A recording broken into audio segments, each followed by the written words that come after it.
Halo, shalom, selamat pagi. Jumpa lagi bersama Rapanesi Channel di sini. Kita akan membaca firman Tuhan pagi hari ini. Sebelum kita memulai setiap aktivitas kita pada pagi hari ini, saya mengucapkan selamat hari Minggu, selamat mempersiapkan diri untuk teman-teman semua yang sedang mempersiapkan diri untuk beribadah di pagi hari ini. Kiranya Tuhan selalu menyertai dan memberkati kita semua. Kita akan membaca kebenaran firman Tuhan, tetapi sebelum kita membaca kebenaran firman Tuhan, mari sama-sama kita berdoa. Kita minta tuntunan dan penyertaan Tuhan. Mari kita berdoa. Kami mengucap syukur kepadamu Tuhan, karena pagi hari ini Kau bangunkan kami dengan tubuh yang sehat, dengan nafas kehidupan, dengan semua yang terbaik, dengan semua rahmat yang baru yang Kau kerjakan dalam kehidupan kami. Pada pagi hari ini kami akan membaca kebenaran firman-Mu. Sebelum kami membaca kebenaran firman-Mu, Roh Kudus Engkau mengurapi setiap kami subscriber Rapanesi Channel, agar firman Tuhan yang akan kami baca dan kami dengarkan di pagi hari ini menjadi kekuatan dan landasan yang kuat dan kokoh dalam kehidupan kami, untuk kami melakukan setiap aktivitas kami dari hari lepas hari. Berfirmanlah kepada kami semua Tuhan, dan kerjalah di setiap hati dan batin kami, agar firman-Mu ini menjadi kekuatan bagi kami. Di dalam nama Tuhan Yesus Yeshua Mashiach kami berdoa, haleluya, amin. Teman-teman yang dikasihi Tuhan, pagi hari ini kita akan membaca kebenaran firman Tuhan dari 2 Raja-Raja pasal 23, 24 dan 25, pembaharuan yang dilakukan Yosia. Sesudah itu raja menyuruh orang mengumpulkan semua tua-tua Yehuda dan Yerusalem. Kemudian pergilah raja ke rumah Tuhan, dan bersama-sama dia semua orang Yehuda dan semua penduduk Yerusalem, para imam, para nabi, dan seluruh orang awam, dari yang kecil sampai yang besar. Dengan didengar mereka, ia membacakan segala perkataan dari kitab perjanjian yang ditemukan di rumah Tuhan itu. Sesudah itu berdirilah raja dengan dekat tiang, dan diadakannya perjanjian di hadapan Tuhan untuk hidup dengan mengikuti Tuhan, dan tetap menuruti perintah-perintahnya, peraturan-peraturannya, dan ketetapan-ketetapannya dengan segenap hati dan dengan segenap jiwa, dan untuk menepati perkataan perjanjian yang tertulis dalam kitab itu. Dan seluruh rakyat turut mendukung perjanjian itu. Raja memberi perintah kepada imam besar Hilkiah dan kepada para imam tingkat 2 dan kepada para penjaga pintu untuk mengeluarkan dari bait Tuhan segala perkakas yang telah dibuat untuk Baal dan Asyera dan untuk segala tentara langit. Lalu dibakarnyalah semuanya itu dari luar kota Yerusalem di padang-padang di Kidron, dan diangkutnyalah abunya ke Betel, yang memberikan para imam dewa asing yang telah diangkat oleh raja-raja Yehuda untuk membakar korban di bukit pengorbanan di kota-kota Yehuda dan sekitar ke Yerusalem. Juga orang-orang yang membakar korban untuk Baal, untuk dewa matahari, untuk dewa bulan, untuk rasi-rasi bintang, dan untuk segenap tentara langit. Dibawanya lah tiang-tiang berhala dari rumah Tuhan keluar kota Yerusalem ke sungai Kidron, lalu dibakarnya di situ dan ditumbuknya halus-halus menjadi debu. Kemudian dicampakkannya abunya ke atas kuburan rakyat celaka. Dia merobohkan petak-petak pelacuran bakti yang ada di rumah Tuhan, tempat orang-orang perempuan bertenun sarung untuk Asyera. Disuruhnya datang semua imam dari kota-kota Yehuda, lalu ia menajiskan bukit-bukit pengorbanan tempat para imam itu membakar korban dari Geba sampai Beersheba. Dirobohkannya pula bukit-bukit pengorbanan di pintu-pintu gerbang yang ada di dekat lubang pintu gerbang Yesua, penguasa kota itu, dan yang ada pada sebelah kiri kalau orang memasuki pintu gerbang kota itu. Tetapi para imam bukit-bukit pengorbanan itu tidak boleh naik ke mezbah Tuhan di Yerusalem. Hanya mereka boleh memakan roti dan tidak beragi di tengah-tengah saudara-saudara mereka.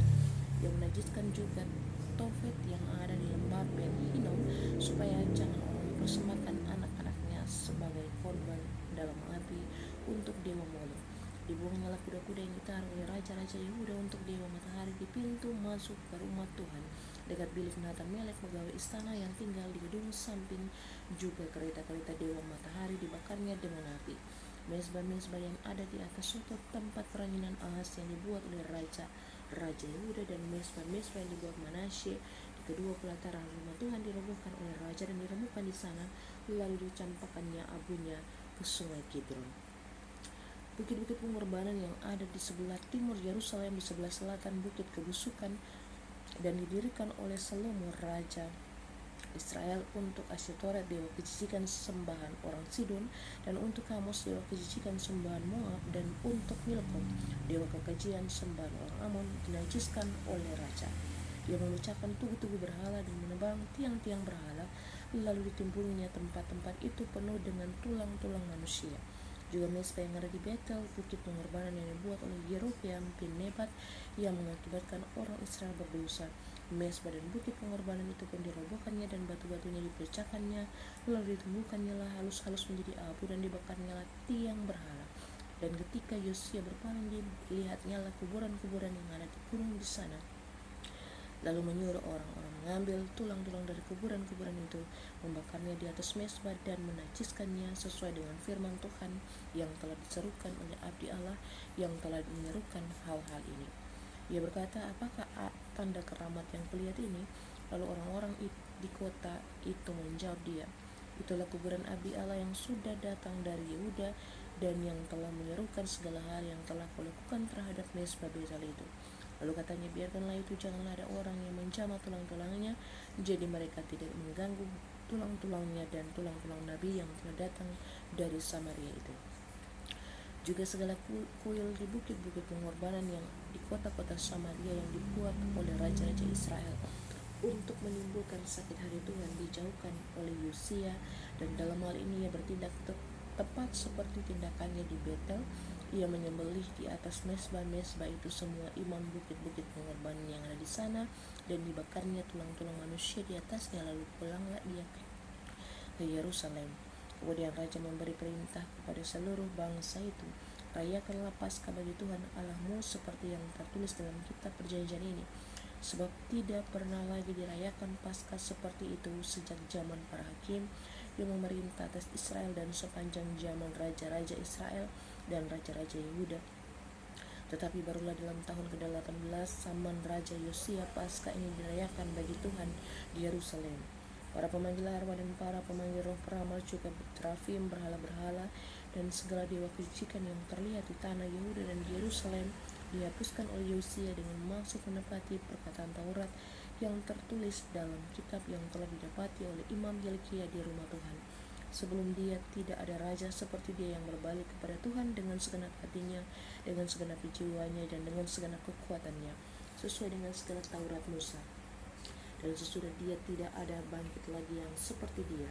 Tapi Tuhan tidak beralih dari murkanya yang sangat menyala-nyala itu yang telah bangkit terhadap Yehuda oleh karena segala sakit hatinya yang ditimbulkan Manasye. Lalu berfirmanlah Tuhan, juga orang Yehuda akan kujauhkan dari hadapanku seperti aku menjauhkan orang Israel, dan aku akan membuang kota yang kupilih ini, yakni Yerusalem dan rumah ini. Walaupun aku telah berfirman tentangnya, namaku akan tinggal di sana. Selebihnya dari riwayat Yosia dan segala yang dilakukannya, bukankah semuanya itu tertulis dalam kitab sejarah raja-raja Yehuda? Dalam zamannya itu majulah Firaun Neko, raja Mesir, melawan raja Asyur di tepi sungai Efrat. Raja Yosia pergi menghadapi dia, tetapi Firaun membunuhnya di Megido. Segera sesudah ia melihatnya, pegawai-pegawainya mengangkut mayatnya dengan kereta dari Megido dan membawanya ke Yerusalem. Kemudian mereka menguburkannya dalam kuburnya sendiri. Maka rakyat negeri itu menjemput Yoahas anak Yosia, mengurapi dia dan mengangkat dia menjadi raja menggantikan ayahnya Yoas raja Yehuda. Yoas berumur 23 tahun pada waktu ia menjadi raja, dan 3 bulan lamanya ia memerintah di Yerusalem. Nama ibunya ialah Hamutel bin Yeremia dari Libna. Ia melakukan apa yang jahat di mata Tuhan, tepat seperti yang dilakukan oleh nenek moyangnya Firaun Neko, mengurung dia di Riblah di tanah Hamat, supaya jangan ia memerintah di Yerusalem lagi. Firaun membebankan kepada negeri itu denda sebesar 100 talenta perak dan 10 talenta emas. Firaun Neko mengangkat Eliakim anak Yosia menjadi raja menggantikan Yosia anaknya, dan menukar namanya dengan Yoyakim. Tetapi Yoas dibawanya, Yoas tiba di Mesir dan mati di sana. Yoyakim memberi emas dan perak itu kepada Firaun, tetapi ia menarik pajak dari negeri supaya dapat memberi uang itu. Sesuai dengan titah Firaun, ia menagih emas dan perak itu dari rakyat negeri, dari setiap orang menurut jumlah ketetapan pajaknya, untuk memberikannya kepada Firaun Neko. Yoyakim raja Yehuda.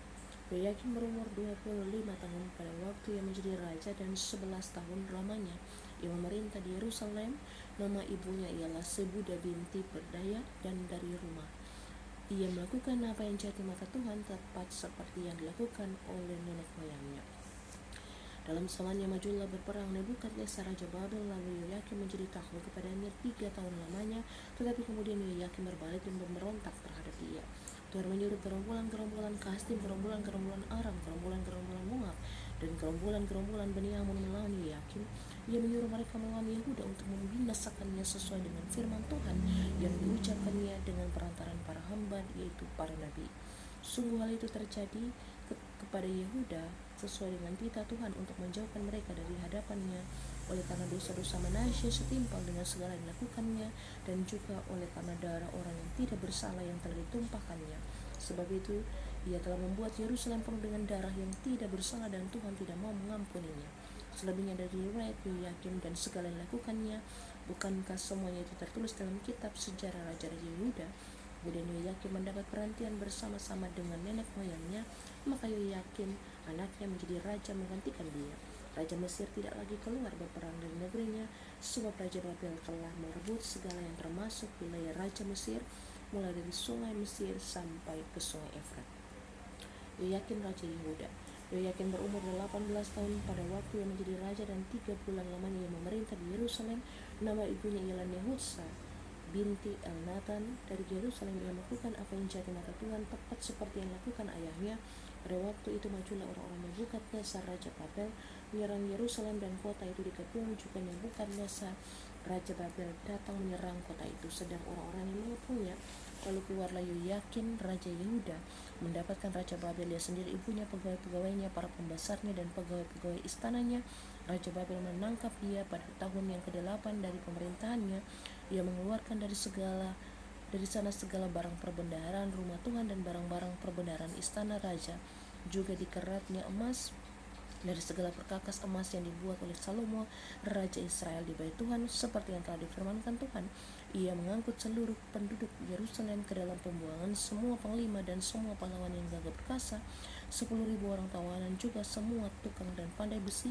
Tidak ada yang tinggalkan kecuali orang-orang lemah dari rakyat negeri. Ia mengangkut Yoyakim ke dalam pembuangan ke Babel, juga ibunya raja, istri-istri raja, pegawai-pegawai istananya, dan orang-orang yang berkuasa di negeri itu dibawanya sebagai orang buangan dari Yerusalem ke Babel. Semua orang yang gagah perkasa, 7.000 orang banyaknya para tukang dan para pandai besi, 1.000 orang banyaknya sekalian pahlawan yang sanggup berperang, dibawa oleh Raja Babel sebagai orang buangan ke Babel. Kemudian Raja Babel mengangkat matanya paman Yoyakim menjadi raja menggantikan dia, dan menukar namanya menjadi Sedekia. Sedekia Raja Yehuda, runtuhnya kerajaan Yehuda. Sedekia berumur 20 tahun pada waktu ia menjadi raja, dan 11 tahun lamanya ia memerintah di Yerusalem. Nama ibunya ialah Hamutal binti Yeremia dari Libna. Ia melakukan apa yang jahat di mata Tuhan, tepat seperti yang dilakukan Yoyakim. Sebab oleh karena murka Tuhan telah menjadi hal itu terhadap Yerusalem dan Yehuda, yakni bahwa ia sampai membuang mereka dari hadapannya. Sedekia memberontak terhadap Raja Babel. Maka pada tahun ke-9 dari pemerintahannya, dalam bulan yang ke-10, pada tahun 10 bulan itu datanglah Nebukadnezar Raja Babel dengan segala tentaranya menyerang Yerusalem. Ia berkemah mengepungnya dan mendirikan kota tembok pengepungan sekelilingnya. Demikianlah kota itu terkepung sampai tahun yang ke-11 zaman Raja Sedekia. Pada tanggal 9 bulan yang keempat, ketika kelaparan sudah merajalela di kota itu dan tidak ada lagi makanan pada rakyat negeri itu, maka dibelalah orang tembok kota itu, dan semua tentara melarikan diri malam-malam melalui pintu gerbang antara kedua tembok yang ada di dekat taman raja. Sekalipun orang Kasdim mengepung kota itu sekeliling, mereka lari menuju ke arah Yordan, tetapi tentara Kasdim mengejar raja dari belakang dan mencapai dia di dataran Biriu. Segala tentaranya telah berserak-serak meninggalkan dia. Mereka menangkap raja dan membawa dia kepada Raja Babel di Ribla dan menjatuhkan hukuman atas dia. Orang menyembelih anak-anak Sedekia di depan matanya, kemudian dibutakan dalam mata Sedekia, lalu dia dibelenggu dengan rantai tembaga dan dibawa ke Babel. Dalam bulan yang ke-5 pada tanggal 7 bulan itulah tahun ke-19 zaman Raja Nebukadnezar Raja Babel, datanglah Nebukadnezar kepala pasukan pengawal pegawai Raja Babel ke Yerusalem, yang membakar rumah Tuhan, rumah raja, dan semua rumah di Yerusalem. Semua rumah orang-orang besar dibakarnya dengan api, tembok sekeliling kota Yerusalem dirobohkannya oleh semua tentara Kasdim yang ada bersama-sama dengan kepala pasukan pengawal itu.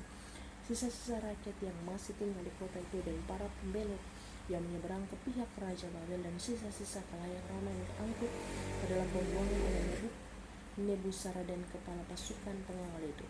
Hanya beberapa orang miskin dari negeri itu ditinggalkan oleh kepala pasukan pengawal itu untuk menjadi tukang-tukang kebun anggur dan peladang-peladang. Juga tiang-tiang tembaga yang ada di rumah Tuhan dan kereta penopang yang dan laut tembaga yang ada di rumah Tuhan dipecahkan oleh orang Kasdim dan tembaganya diangkut mereka ke Babel, kecuali kuali-kuali penyodok-penyodok pisau-pisau dan cawan-cawan dan segala perkakas tembaga yang dipakai untuk menyerang galakan kebaktian diambil mereka, juga perbaraan-perbaraan dan bokor-bokor penyiraman, baik segala yang dari emas maupun segala yang dari perak.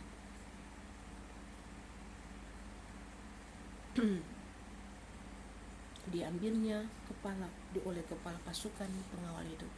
Adapun kedua tiang laut yang satu itu kereta penopang yang dibuat oleh Salomo untuk rumah Tuhan itu tiada tertimbang tembaga segala perkakas ini 18 hasta tingginya tiang yang satu, dan yang di atasnya ada ganja dari tembaga. Tinggi ganja itu 3 hasta dan jala-jala dan buah-buah delima ada di atas ganja itu sekeliling. Semuanya itu tembaga, dan seperti itu juga tiang yang kedua disertai jala-jala. Lalu kepala pasukan pengawal itu menangkap Seraya imam kepala dan Sefanya imam tingkat 2 dan ketiga orang penjaga pintu. Dari kota itu ditangkapnya seorang pegawai istana yang diangkat mengepalai tentara dan 5 orang pelayan pribadi raja yang terdapat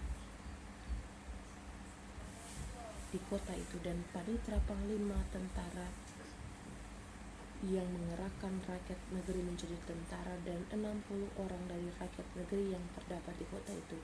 Nebuzaradan kepala pasukan pengawal menangkap mereka dan membawa mereka kepada Raja Babel di Ribla. Lalu Raja Babel menyuruh membunuh mereka di Ribla di tanah Hamat. Demikianlah orang Yehuda diangkut ke dalam pembuangan dari tanahnya. Gedalia menjadi gubernur dan dibunuh. Tentara rakyat yang masih tinggal di tanah Yehuda yang ditinggalkan oleh Nebukadnezar Raja Babel, diangkatnya lah atas mereka Gedalia bin Ahikam bin Safan. Ketika semua panglima tentara dengan orang-orangnya mendengar bahwa Raja Babel telah mengangkat Gedalia, maka pergilah mereka kepada Gedalia ke Mispa, yaitu Ismail bin Netanya, Yohanan bin Karek, Seraya bin Tanhumet, orang-orang Netofa itu, dan Yaasyanya anak seorang Maaka bersama dengan anak buahnya. Lalu bersumpahlah Gedalia kepada mereka dan anak buah mereka. Katanya kepada mereka, janganlah kamu takut terhadap pegawai-pegawai orang Kasdim itu. Tinggallah di negeri ini dan taklukkanlah kepada Raja Babel, maka keadaanmu akan menjadi baik. Tetapi dalam bulan yang ke-7 datanglah Ismail bin Netanya bin Elisama, seorang yang asalnya dari keturunan raja, dan 10 orang bersama-sama dengan dia. Mereka membunuh Gedalia dan orang-orang Yehuda dan orang-orang Kasdim yang ada bersama-sama dengan dia di Mispa.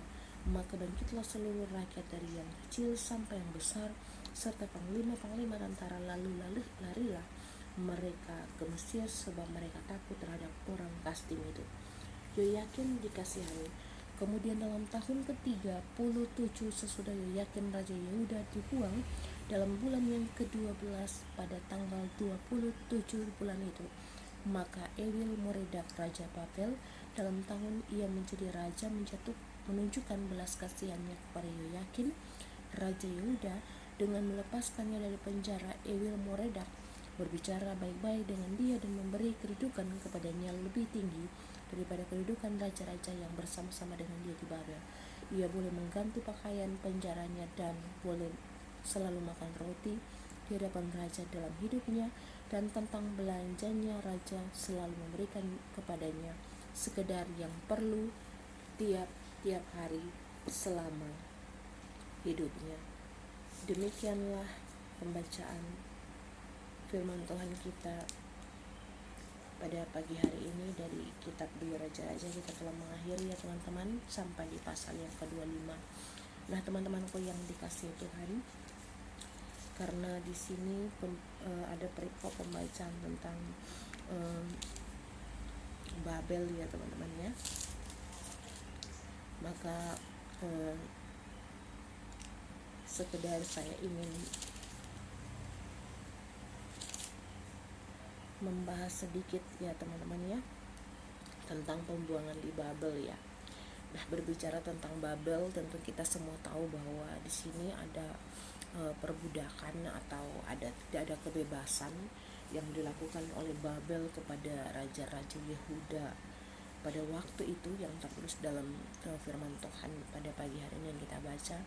Nah, teman-teman yang dikasih Tuhan, oleh sebab apa, mengapa sampai hal ini terjadi ya, semua itu sudah diungkapkan Tuhan lewat perantaraan hamba-hambanya, nabi-nabinya pada waktu itu, bahwa akibat dari ulah raja-raja yang melakukan sesuatu yang jauh dari mata Tuhan, melakukan ketidakbenaran yang salah di mata Tuhan, mengorbankan korban-korban bakaran kepada Baal-Baal yang waktu itu membuat Tuhan marah, sehingga hal itu sudah dibuatkan melalui para nabi-nabi bahwa Yehuda dan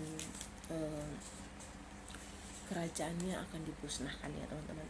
Nah, dapat kita tarik kesimpulan bahwa dalam hal ini kita tidak boleh melakukan sesuatu yang membuat Tuhan itu murka kepada kita.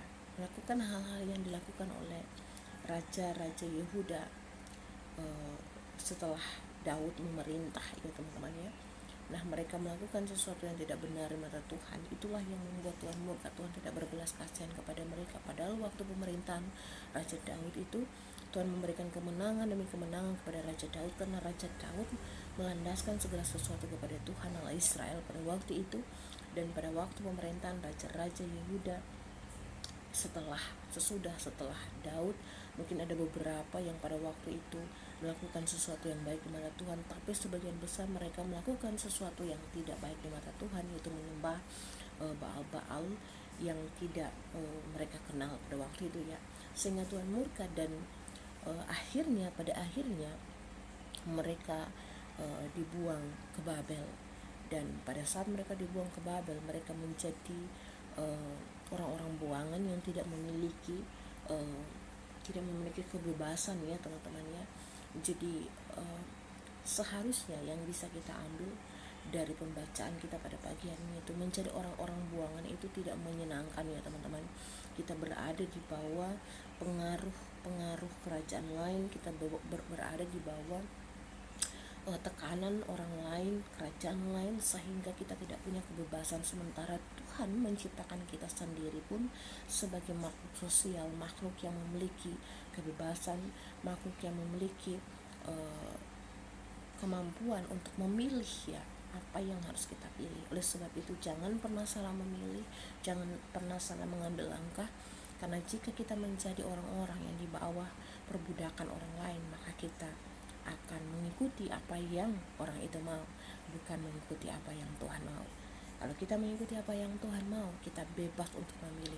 Dan seharusnya saat kita mengikuti apa yang Tuhan mau, kita menjadi orang-orang yang memilih segala sesuatu yang baik di mata Tuhan. Tuhan Yesus memberkati. Mari kita berdoa mengakhiri pembacaan firman Tuhan kita pada pagi hari ini. Terima kasih Tuhan atas firman-Mu yang telah kami baca pagi hari ini. Kiranya Tuhan Roh Kudus, Engkau yang mengurapi setiap subscriber Rapanisi Channel pagi hari ini untuk membaca, untuk mengerti kebenaran firman Tuhan yang sudah kami semua baca pada pagi hari ini. Bapa, kami berkati semua orang yang punya kami, keluarga kami, orang tua kami, semua orang yang berhubungan darah dengan kami. Kami memberkati mereka. Bapa, lindungi mereka dimanapun mereka berada. Ikat mereka dengan tali kasih-Mu Tuhan. Apapun yang mereka kerjakan, Engkau Tuhan buat berhasil. Kami berdoa bagi kota dan bangsa kami memberkati. Kami memberikan shalom kepada kota dan bangsa kami Indonesia. Biarlah bangsa kami ada dalam damai sejahtera Tuhan. Kami percaya saat bangsa kami ada dalam damai sejahtera, kami juga ada dalam keadaan damai sejahtera. Kami akan mengakhiri pertemuan kami pagi hari ini. Kiranya kami memohon, kiranya kasih karunia dan damai sejahtera dari Tuhan kita Yesus Kristus Yeshua Mashiach memberkati kita semua subscriber Rapanisi Channel mulai hari ini terus kekal sampai Tuhan datang untuk yang kedua kali. Haleluya, amin. Teman-teman yang dikasihi Tuhan, Kita bertemu lagi di pembacaan firman Tuhan yang berikutnya. Tetap kuat di dalam Tuhan, tetap jadikan firman Tuhan sebagai landasanmu, dan memilihlah yang terbaik dalam kehidupanmu, sebab Tuhan akan selalu menyertai hari-harimu.